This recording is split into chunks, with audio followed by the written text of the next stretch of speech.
Hello friends, आज के session में BPSC TRE 4 geography class 6 to 10 के लिए मोस्ट इंपॉर्टेंट 20 प्रश्नों को सॉल्व करेंगे। सब्जेक्ट है हमारा भूगोल, सेट नंबर है 28। इससे पहले ऑलरेडी हमने 27 सेट करा रखा है। उन सभी वीडियो का लिंक डिस्क्रिप्शन में दिया हुआ है या फिर आप प्लेलिस्ट में जाके देख सकते हैं। अगर इन सभी का free of cost PDF file चाहिए तो हमारा टेलीग्राम चैनल ज्वाइन कर सकते हैं। टेलीग्राम चैनल का लिंक डिस्क्रिप्शन में दिया हुआ है। ठीक है, तो चलिए फिर शुरू करते हैं और देखते हैं आज का पहला सवाल। पहला सवाल है, वनों के संरक्षण एवं संवर्धन से संबंधित क्रिया को क्या कहा जाता है? विकल्प में है एपीकल्चर, ओलेरिकल्चर, सिल्वीकल्चर, एक से अधिक या फिर ऊपरी में से कोई नहीं। सोचिए समझिए और देखिए सही उत्तर क्या होगा, फिर हम डिस्कस करते हैं। सही उत्तर है इसका सिल्वीकल्चर। याद रखिएगा, वनों के संरक्षण एवं संवर्धन से संबंधित क्रिया को सिल्वीकल्चर कहते हैं। ठीक है, कल्चर कई प्रकार के होते हैं, जैसे कि यहाँ हमारे पास एक लिस्ट है। अब देखिएगा तो ये ध्यान से, तो यहाँ पे देखिएगा तो एपीकल्चर है, पीसीकल्चर है, सेरीकल्चर है, हॉर्टिकल्चर है, फ्लोरिकल्चर है, ओलेरिकल्चर है और विटीकल्चर है। ठीक है, और भी बहुत सारे होते हैं, लेकिन जो इंपॉर्टेंट है जो कि एग्जाम में पूछे जाते हैं वो लिस्ट यहाँ पे मौजूद है। ठीक है, तो बात करें यहाँ पे सबसे पहला एपीकल्चर के बारे में, तो याद रखिएगा एपीकल्चर मधुमक्खी पालन से संबंधित है। ठीक है, मधुमक्खी पालन से। बात करें पीसीकल्चर का, तो ये मछली पालन से संबंधित है, मछली पालन। जबकि सेरीकल्चर आप देखेंगे ना, तो ये रेशम कीट पालन से संबंधित है, रेशम कीट पालन से। जबकि हॉर्टिकल्चर ये बागवानी से संबंधित है, आपका बागवानी। ठीक है, फ्लोरिकल्चर ये फूलों से संबंधित है। ठीक है, फूलों की खेती की जाती है इसमें, फूलों की खेती से संबंधित है फ्लोरिकल्चर। जबकि ओलेरिकल्चर देखेंगे ना, तो ये सब्जियों की खेती से संबंधित है।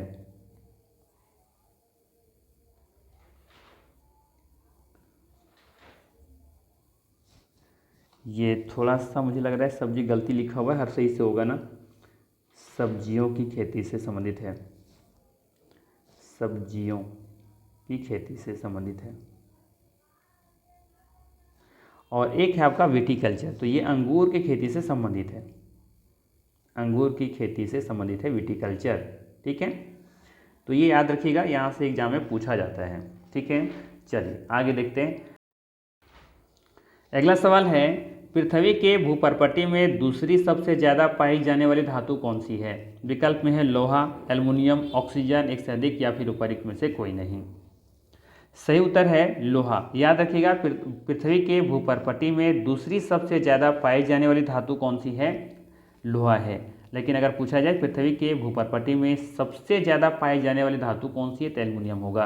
अगर पूछा जाए पृथ्वी के भूपर्पटी में सबसे ज़्यादा पाए जाने वाली तत्व कौन सा है, तब इसका उत्तर होगा ऑक्सीजन, जो कि देखेंगे क्रस्ट में ये लगभग 46 से 47% है। ठीक है, चलिए अगला सवाल है, कार्बन क्रेडिट का दृष्टिकोण इनमें से किस सम्मेलन से शुरू हुआ? विकल्प में क्योटो प्रोटोकॉल, G8 शिखर सम्मेलन, पृथ्वी शिखर सम्मेलन, एक से अधिक या फिर ऊपरी में से कोई नहीं। सही उत्तर है क्योटो प्रोटोकॉल। विकल्प नंबर ए यहाँ पे सही होगा। ध्यान रखिएगा, कार्बन क्रेडिट का दृष्टिकोण क्योटो प्रोटोकॉल सम्मेलन से शुरू हुआ था। कार्बन क्रेडिट क्या है? तो ये एक ऐसी व्यवस्था है जिसके तहत ग्रीन हाउस गैसों के उत्सर्जन को कम करने के लिए देशों और कंपनियों को प्रोत्साहित किया जाता है। ठीक है, ध्यान रखिएगा। ये भी ध्यान रख सकते हैं, एक कार्बन क्रेडिट के बराबर होता है, एक कार्बन क्रेडिट बराबर होता है 1 टन CO2, 1 टन CO2। ये भी ध्यान रखिएगा, इंपॉर्टेंट है। एक कार्बन क्रेडिट का मतलब होता है 1 टन CO2। ठीक है, अच्छा, क्योटो प्रोटोकॉल कब हुआ था? 1997 में हुआ था। कहाँ पे हुआ था? तो ये जापान में हुआ था। ठीक है ना, ये भी ध्यान में रखिएगा। लेकिन लागू इसे 2005 में किया गया था, लागू 2005 में किया गया था, लेकिन 1997 में क्योटो प्रोटोकॉल हुआ था और इसी क्योटो प्रोटोकॉल में कार्बन क्रेडिट को अपनाया गया था। ठीक है, यहीं पे इसकी अवधारणा को विकसित की गई थी। चलिए आगे देखते हैं। अगला सवाल है, इनमें से कौन सा जैव विविधता के लिए बड़ा खतरा है? विकल्प में भंगुर पारितंत्र जैसे मैंग्रोव और नमभूमि, प्राकृतिक आवासों और वनस्पति का विनाश तथा झूम खेती, आरक्षित जीवमंडल बनाना, एक से अधिक या फिर उपयुक्त में से कोई नहीं। देखिए जैव विविधता के लिए एक बड़ा खतरा बताया गया है कि कौन सा होगा। देखिए नमभूमि और वेटलैंड वगैरह, वेटलैंड जिसे नमभूमि कहते हैं, वेटलैंड, मैंग्रोव वन है, तो ये तो जैव विविधता के लिए बहुत अच्छा चीज़ है। ठीक है, तो ये तो होगा नहीं। बी नंबर देखिए, कह रहा है कि प्राकृतिक आवासों और वनस्पति का विनाश और झूम खेती, तो झूम खेती तो ऐसे भी प्राकृतिक के लिए अच्छा चीज़ नहीं है। ठीक है, और इसके बाद हम क्या कर रहे हैं, आवास और वनस्पति, जो प्राकृतिक आवास है वनस्पति, उसे हम विनाश कर रहे हैं, तो ये तो जैव विविधता के लिए सबसे बड़ा खतरा है। तो विकल्प नंबर बी यहाँ पे बिल्कुल सही होगा। ठीक है, कोई दिक्कत नहीं होना चाहिए। चलिए आगे देखते हैं। अगला सवाल है, मृदा निर्माण के संबंध में निम्न में से कौन सा कथन सही है। पहला दे रखा है, मृदा कुछ दिनों में बन जाती है, केवल जलवायु मृदा निर्माण को प्रभावित करती है, मृदा निर्माण में जनक सेल मतलब जिस सेल से बनती है, जिस पत्थर से बनता है मिट्टी, जलवायु और समय महत्वपूर्ण कारक है, एक से अधिक कथन सही है या फिर उपयुक्त में से कोई नहीं। तो चलिए बात करते हैं पहला कथन के बारे में। दे रखा है मृदा कुछ दिनों में बन जाती है, ये कथन बिल्कुल गलत है। मृदा बनने में लाखों सैकड़ों वर्ष लग जाते हैं। ठीक है, 1 सेंटीमीटर मृदा बनने में कई लाखों वर्ष लग जाते हैं। ठीक है, केवल जलवायु मृदा निर्माण को प्रभावित करती है, तो ये भी कथन गलत है। हाँ, जलवायु मृदा निर्माण को प्रभावित तो करती है लेकिन अकेले नहीं कर सकती, तो ये भी कथन गलत है। सी में देखिए लिखा है मृदा निर्माण में जनक सेल, जलवायु, समय महत्वपूर्ण कारक है, तो ये कथन सही हो जाएगा। ठीक है, सी विकल्प यहाँ पे सही है, ये भी याद रखिएगा। मृदा निर्माण के प्रमुख कारकों में जनक सेल, जलवायु जैसे कि तापमान और वर्षा, समय, जीव जंतु एवं वनस्पति और स्थलाकृति, ये सभी शामिल किया जाता है मृदा निर्माण के कारकों में। ठीक है ना। चलिए आगे देखते हैं। अगला सवाल है, निम्न में से कौन सा मृदा निर्माण में योगदान नहीं देता। पवन, हिमनदी, बहता जल, एक से अधिक या फिर उपयुक्त में से कोई नहीं। सही उत्तर होगा यहाँ पे विकल्प नंबर ई हो जाएगा सही उत्तर, उपयुक्त में से कोई नहीं। पवन, हिमनदी, बहता जल, ये सभी मृदा निर्माण में योगदान देते हैं। ठीक है ना। जैसे कि पवन है, पवन क्या काम क्या है, पवन जो होता है ना, चट्टानों को घिसता है, अक्षय करता है, रेतीली कणों को परिवहन और निक्षेपण करता है, इससे मिट्टी निर्माण में सहायता मिलता है। ठीक है। इसके बाद है हिमनदी।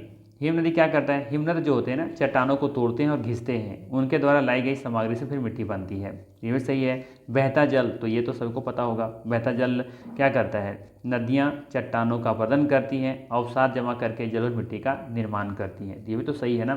तो सही उत्तर हो जाएगा ई विकल्प।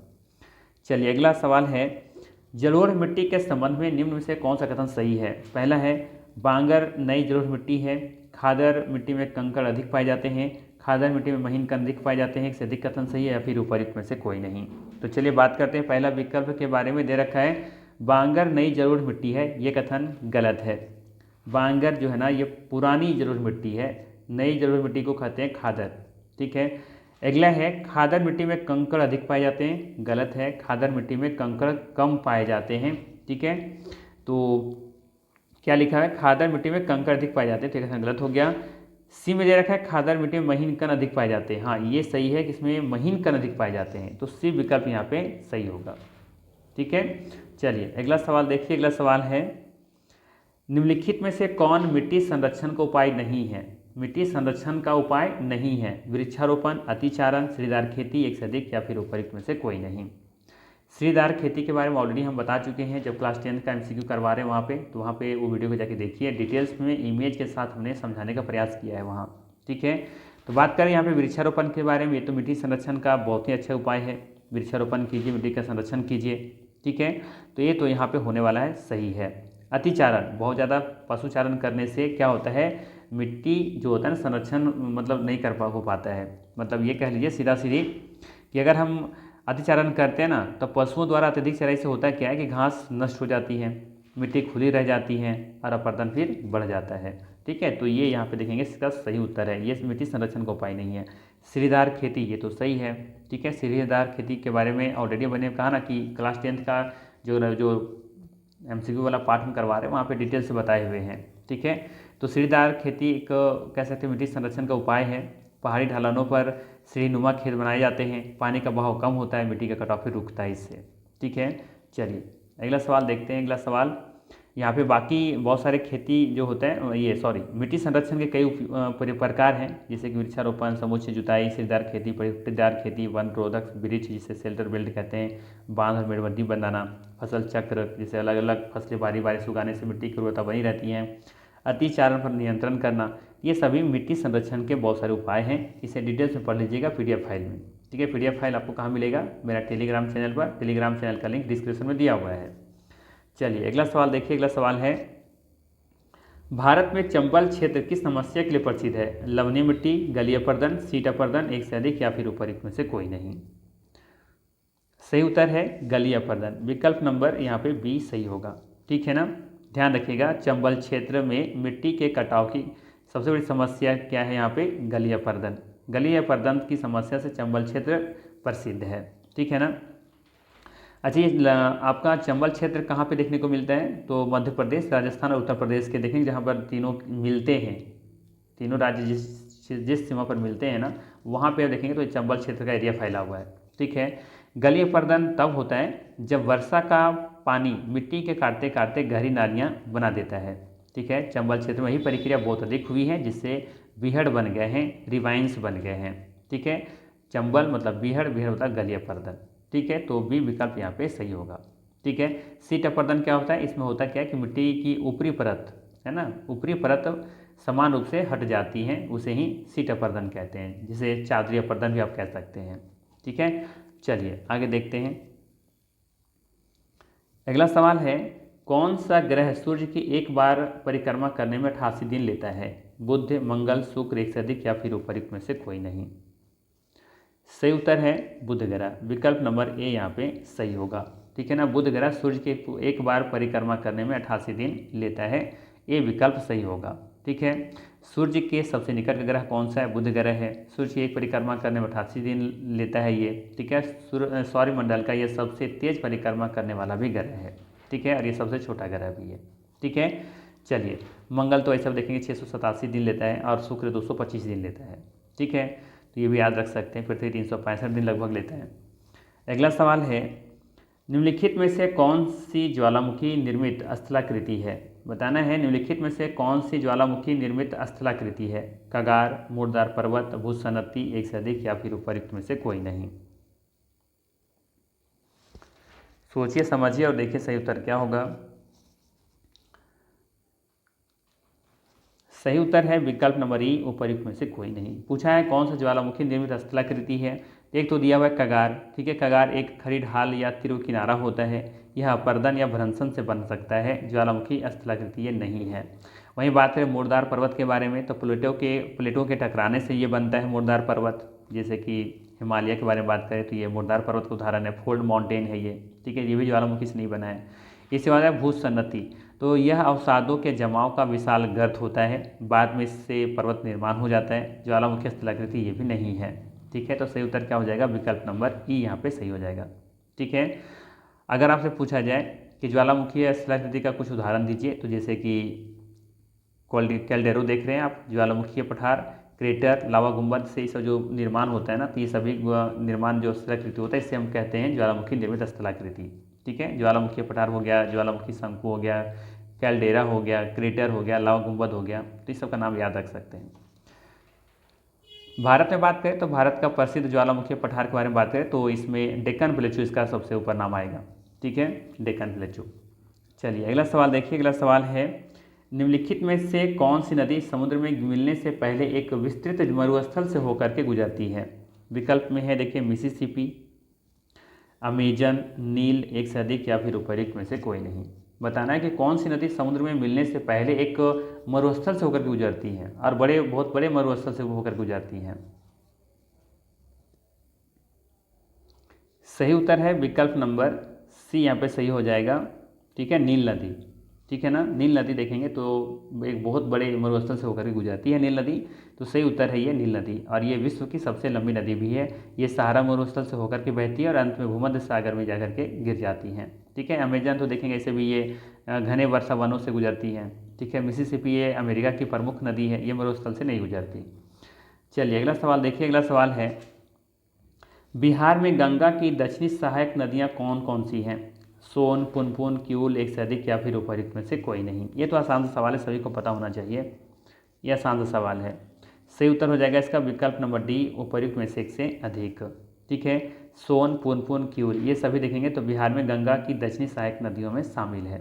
ठीक है, चलिए वहीं बात करें थोड़ा सा यहाँ पे सोन नदी के बारे में। ठीक है, तो सोन नदी देखेंगे ये गंगा की प्रमुख दक्षिणी सहायक नदी है। ये अमरकंटक से निकलती है और पटना के पास गंगा में मिल जाती है। वहीं बात करें पुनपुन के बारे में तो ये पुनपुन रिवर झारखंड से निकल करके बिहार में बहती है। फतुहा पटना के पास ये गंगा में मिल जाती है। ठीक है, और ये दक्षिण सहायक नदी में शामिल है। वहीं बात करें क्यूल के बारे में तो क्यूल जो नदी है ना ये भी गंगा तंत्र की दक्षिणी सहायक नदी मानी जाती है। यह हरहर नदी के माध्यम से गंगा से जुड़ती हैं। तो तीनों सही है, यहाँ पे डी विकल्प सही हो जाएगा इसका। ठीक है, वहीं बात करें गंगा की उत्तरी सहायक नदियों के बारे में तो गंडक, बागमती, कमला, कोसी, महानंदा, बूढ़ी गंडक, तो इन सब का नाम याद रखिएगा। चलिए आगे देखते हैं। अगला सवाल है कौन सी चट्टान स्लेट में परिवर्तित होती है। बताना है कि कौन सी चट्टान स्लेट में परिवर्तित होती हैं। विकल्प में है चूना पत्थर, ग्रेनाइट, पीट, एक से अधिक या फिर उपर्युक्त में से कोई नहीं। सही उत्तर है उपर्युक्त में से कोई नहीं। पूछा है कौन सी चट्टान स्लेट में परिवर्तित होती हैं। ठीक है ना, स्लेट एक कायांत्रिक चट्टान है। यह सैल नामक औषधि चट्टान के कायांत्रिक से बनती है। ठीक है, तो यहाँ पे सही उत्तर क्या होगा, ई विकल्प सही हो जाएगा। बात करें चूना पत्थर के बारे में तो चूना पत्थर के रूपांतरण से संगमरमर बनता है। ठीक है, ग्रेनाइट के बारे में बात करें तो ग्रेनाइट के कायांतरण से नीस बनता है। जबकि पीट आप देखेंगे कि पीट से क्रमशः लिग्नाइट बनता है, फिर बिटुमिनस और फिर कोयल या फिर उसके बाद एंथ्रासाइट जो होता है वो बनता है। तो ये कोयले का प्रकार है, स्लेट नहीं है ये। ठीक है, तो सही आंसर क्या होगा यहाँ पे, ई विकल्प सही होगा। ठीक है, चलिए तो याद रखिएगा सेल के कायांतरित्र से फिर बनता है स्लेट बनता है। तो सेल इसका सही उत्तर होगा, सेल, SHALE, सेल। ठीक, चलिए अगला सवाल है सोन नदी कहाँ से निकलती है। हिमालय से, रांची पठार से, राजमहल की पहाड़ी से, एक से अधिक होगा या फिर उपर्युक्त में से कोई नहीं। सही उत्तर है इसका उपर्युक्त में से कोई नहीं। सोन नदी कहाँ से निकलती है, सभी को पता होना चाहिए। सोन नदी निकलती है अमरकंटक से। ठीक है ना, सोन नदी का उद्गम है अमरकंटक पठार जो कि मध्य प्रदेश में है। तो यहाँ पे ये विकल्प सही हो जाएगा। चलिए अगला सवाल देखते हैं। अगला सवाल क्या है, निच्छालन क्या है। बहुत ही अच्छा सवाल है। निच्छालन क्या है, मिट्टी का हवा द्वारा उड़ जाना, मिट्टी के पोषक तत्वों का वर्षा जल द्वारा ऊपरी परत से नीचे चला जाना, मिट्टी का कठोर हो जाना, एक से अधिक या फिर उपर्युक्त में से कोई नहीं। सही उत्तर है विकल्प नंबर बी, मिट्टी के पोषक तत्वों का वर्षा जल द्वारा ऊपरी परत से नीचे चला जाना। ठीक है ना, याद रखिएगा निच्छालन का अर्थ होता है मिट्टी के पोषक तत्वों का वर्षा जल द्वारा ऊपरी सतह से नीचे चला जाना। ठीक है ना, आप ये भी कह सकते हैं निच्छालन वह प्रक्रिया है जिसमें वर्षा का पानी मिट्टी की ऊपरी परत के घुलनशील खनिजों और पोषक तत्वों को नीचे की परतों में ले जाना। ठीक है, यही है निच्छालन। चलिए आगे देखते हैं। अगला सवाल है नदी के किनारे बनने वाली सही नुमा नहीं होगा, यहाँ पे सीढ़ी नुमा होगा। ठीक है, सीढ़ी नुमा। ठीक है ना, सीढ़ी नुमा।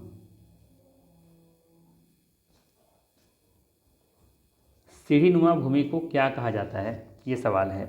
नदी के किनारे बनने वाली सीढ़ी नुमा भूमि को क्या कहते हैं। जलोढ़ पंख कहते हैं, नदी सोपान कहते हैं, डेल्टा कहते हैं, एक से अधिक होगा या फिर उपर्युक्त में से कोई नहीं। तो इसे कहा जाता है नदी सोपान। विकल्प नंबर बी सही होगा। ठीक है, नदी के किनारों जरूर यहाँ पे ध्यान रखिएगा। नदी सोपान का मतलब क्या है, नदी सोपान नदी के किनारे बनने वाली सीढ़ीनुमा भूमि होती है। नदी के कटाव और निक्षेपण से ये बनता है, देखने में सीढ़ियों जैसी लगती है, इसीलिए इसे नदी सोपान कहते हैं। ठीक है, जबकि जलोढ़ पंख का निर्माण तब होता है जब नदी पर्वत से निकल करके मैदान में प्रवेश करती हैं और पंख के आकार में अवसाद जमा करती हैं। ठीक है, तो आकार ही से देखने जैसे लगेगा पंखे जैसा, इसीलिए इसे जलोढ़ पंख कहते हैं।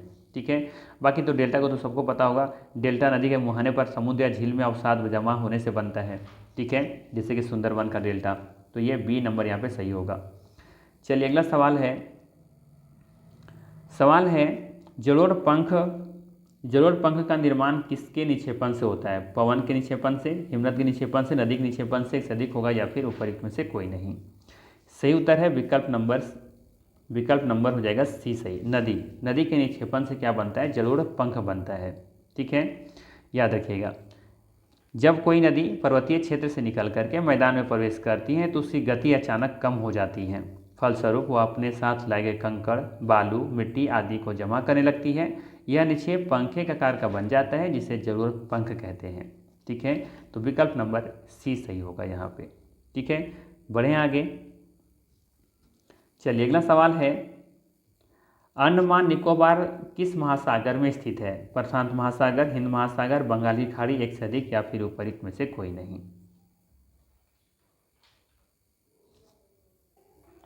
यहाँ पे विकल्प देखिए कुछ ऐसा दे रखा है कि ये देखेंगे तो अंडमान निकोबार द्वीप समूह हिंद महासागर में भी स्थित है और बंगाल की खाड़ी में स्थित है, लेकिन महासागर के बारे में पूछा है तो आप इसे बी विकल्प यहाँ पे लेके चल सकते हैं, लेकिन बंगाल की खाड़ी भी कहीं कहीं आपको आंसर देखने को मिल सकता है। इस अकॉर्डिंग आप देखेंगे तो आंसर इसका बदल जाएगा और डी भी हो सकता है।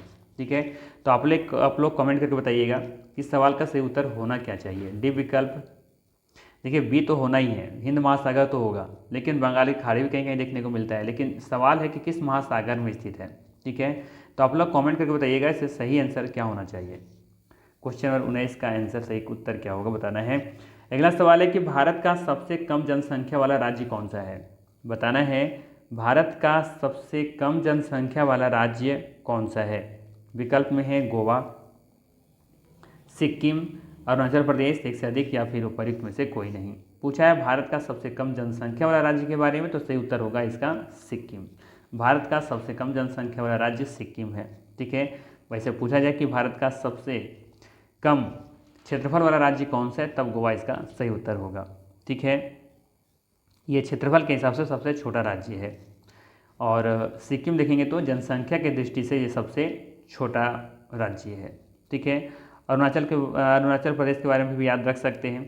अरुणाचल प्रदेश में देखेंगे तो यहाँ पे सबसे कम जनसंख्या घनत्व देखने को मिलता है ना। तो ये था आज का महत्वपूर्ण 20 प्रश्न। अगर ये वीडियो अच्छा लगा हो लाइक ज़रूर कीजिएगा, चैनल पर नए हैं तो सब्सक्राइब कर लीजिएगा। बाकी फिर मिलते हैं इसी तरह के नेक्स्ट वीडियो में। Thanks for watching.